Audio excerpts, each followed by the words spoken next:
DJ Come to your Sira Why Unite member DJ Angelo Kilio For this time you How to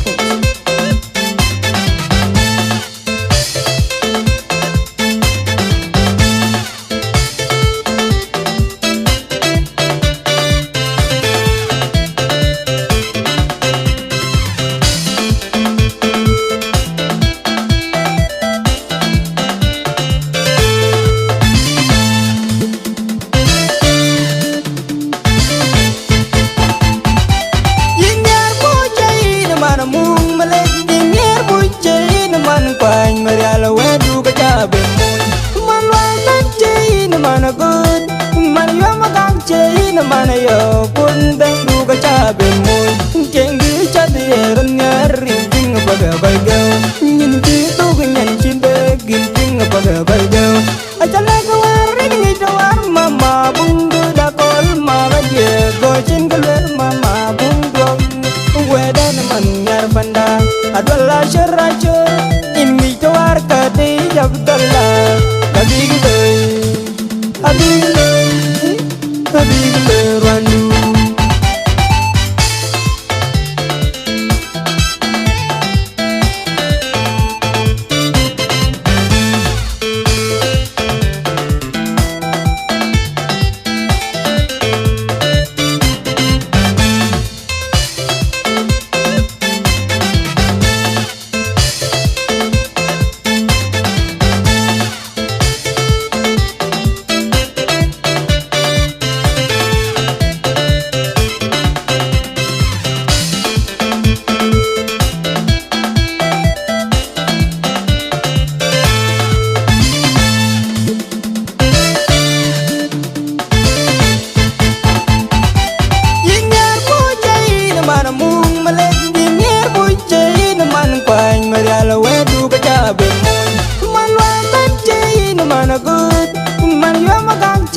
mana yo pun dang du ka cha be moy keng gi cha de ran nya ri ting ba ga ba ga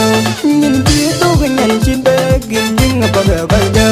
a cha la ka war ri ni to war mama bung du da kol ma ba ye go chin ga le mama bung do we da na man ngar banda adwala shara cho in mi to war ka de jab dalla abi le abi le Ranu Wayan Aja jadun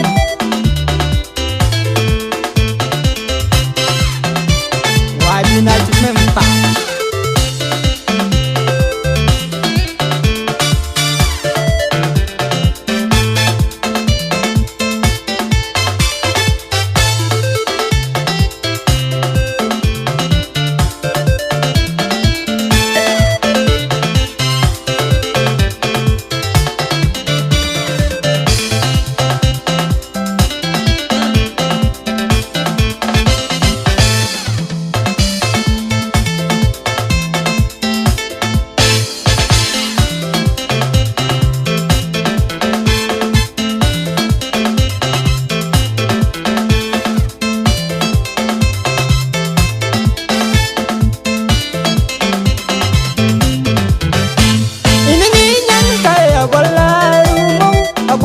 Sogara tinga bay makir ga job abo wen lein go la kwal wadu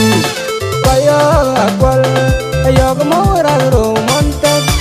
nan ka yo nyan yamen abo wen lein gum jara ko pan jal lai shiber en ni nyan nyu waye achan mayadi achan nyu wangar yo di go le palien mir awil li dubai en ni nyu waye rilan nyu waye wa pan matyang tinga bay ga man molan na balong ti ga abu wen lo vaneri la nyan ka we ga nyan yamen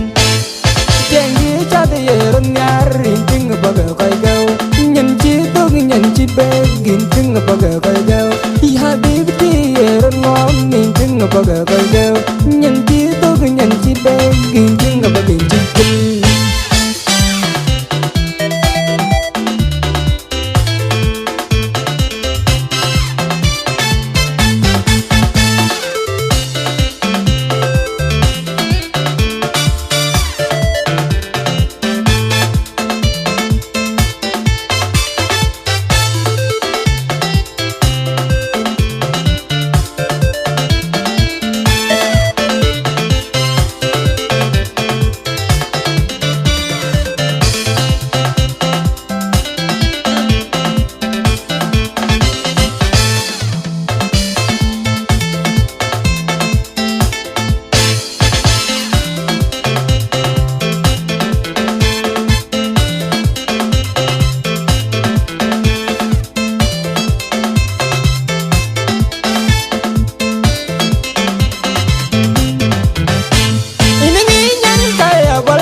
mà kia gai chọc ông quên lên go ra là qual quên đi